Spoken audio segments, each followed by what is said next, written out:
How much am I? Until It's Gone syndrome, a made-up term essentially describing the phenomenon that occurs when we only appreciate things when they're gone. And now you may be wondering, how does this phenomenon even slightly relate to 2K in any way? But I truly believe, and I will examine in this video, how this phenomenon compiled with nostalgia and the monkey see monkey do tendencies of the 2K community completely destroyed this franchise. To further expand on what I mean by the monkey see aspect, 2K is probably one of the only games or main player bases where you see the majority of players making a build, playing a certain way, and ultimately thinking a certain way purely based off of what the best players or what the influencers and content creators say on this game. The only other game I could probably think of is COD, but diving into this hive mindset of 2K players could be a video in itself. But hey, these three effects compiled over years and years is what I would like to coin as the Wang effect, or people influencing others to not appreciate the game during its life cycle, but rather well before and well after the game's true release and time on the market. This has unfortunately caused a very rapid downward spiral in the overall quality and direction of 2K games for years in a row now, because we truly just say anything as a community, so we get bullshit as a result. Y'all niggas, and yes, y'all niggas will not appreciate a good game when we have it and then cry for change. When the change happens, you don't fucking like it. And then on top of that, you'll have the audacity to reminisce on the game that you said you didn't like. Why? Why are we like this? What the fuck? And I'm saying y'all niggas like I'm not included. I've definitely been included over the years, but I caught on to this effect pretty early, and I've been trying to actively avoid being a dickhead about this. Yes, 2K is not a perfect organization by any means, but I hate when we as a community try to avoid all kinds of accountability about this and say that they don't listen to us. When they do, we're just confused about what the fuck we're asking for. For example, 2K19, 2K20, we wanted a more realistic, higher skill gap game. We get 2K21, the shooting gets too hard and people just stop playing the fucking game. The shooting wasn't even that hard, it was just harder than it was in previous years. We complain about the shooting, we get 2K22, and then the shooting is too overpowered and the gameplay is too fast. Okay, wait. Don't get me wrong. I am not defending 2K once again by any means, because they do still give us completely unfinished games, and then they keep switching the game around in the middle of the year, giving us new glitches and bugs and bullshit to complain about. And for the accountability aspect, I will once again explain later on, but we are just going for the bullshit that they're giving us. Yes, once again, 2K is nowhere near perfect. The amount of greed that they have is genuinely biblical. And then you try to compare it to a time like 2K14. Like, let's take for example, in my 2K21 video that I made, I had a little segment showing how it cost almost 100,000 VC to upgrade one tick of an attribute point.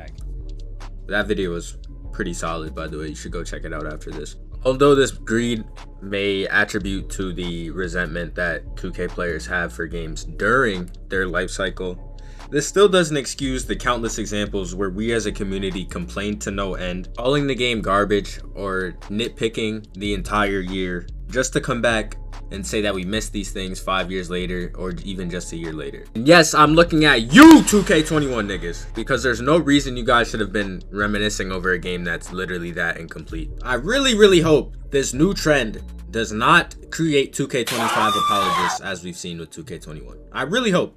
I will constantly have to remind you guys how fucking garbage 2K25 is, and I really don't want it to come to that. But with all of this being said, this trend has been going on probably since 2K17. 2K17 is probably the most prevalent example of this currently, but we could probably list 2K19, 2K20, 2K21, 2K22, and the list can go on and on.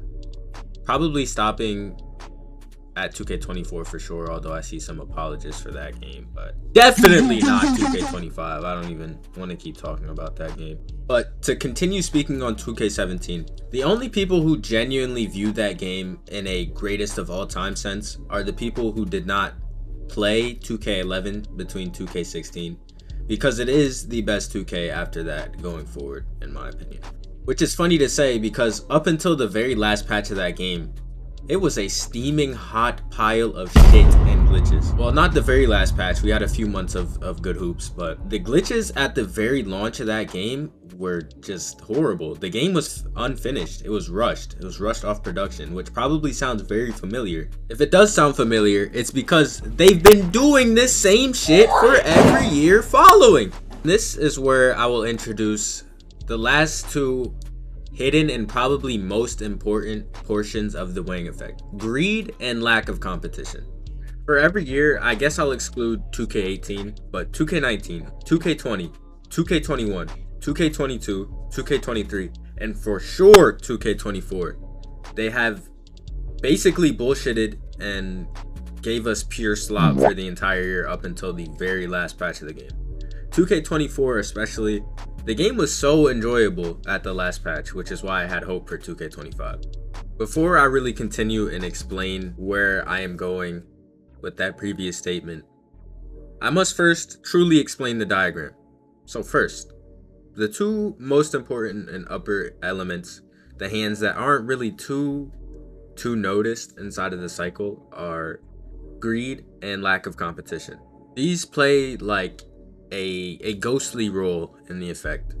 Greed in a way that they completely rush their game, which obviously cuts down the expenses of producing the game, and then they can make more money off of us, which they have done in later years by releasing game-breaking patches, which ultimately make builds null and void. And the lack of competition is what allows them to get away with this. And now you might be sitting there wondering, why did you bring up the until it's gone syndrome? What was the point of that if you were just gonna say that the game is bad to begin with? well, I'm glad you asked that, young nerd boy. You see, the truth of the matter, as a marketing major myself, most big major companies and marketing companies play into the minds of consumers very well. And naturally, they play into this phenomenon very well. Why would they stop strapping you for cash every time they change the core values of the game and force you to make a new build? Why would they put in more work than they need to? You only have them as the option to play some basketball online. They don't really give a fuck about you. And what your dick riding ass gonna do knowing this information? You still gonna run back to the game, huh? You still gonna play 2K? You still gonna play 2K25 right now? Aren't you?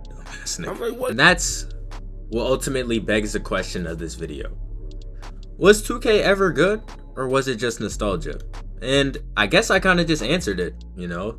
It was good when they actually cared, when they actually had to care and really give us pure quality off the rip and for the entire year. 2K11 through 2K16 were pure masterpieces non-stop, essentially. That's because they actually had to push the ball and beat out their competition. Yes, microtransactions were not exactly yet a very common practice in gaming at all, but this is exactly where the diagram comes into play. They are primarily only allowed to be this greedy and this lazy because of the lack of competition. But, hey man, now we just have to put up with their bullshit if we want to play a simulation basketball game and feed into their predatory pay-to-win greed. It's truly unfortunate, but there's not really much we can do aside from just completely putting the game down and no longer feeding into these purchases. But that would take a collective group effort, which we are clearly failing at, and we have been failing at for years because this has been an idea floating around the community since probably 2K20 when they gave us the same park twice. Like we just been putting up with this shit, and y'all just been going for it. It's always gonna be somebody playing the game still, no matter what, granted, but like they're breaking records. Why is 2K breaking records with the slop they put out this year?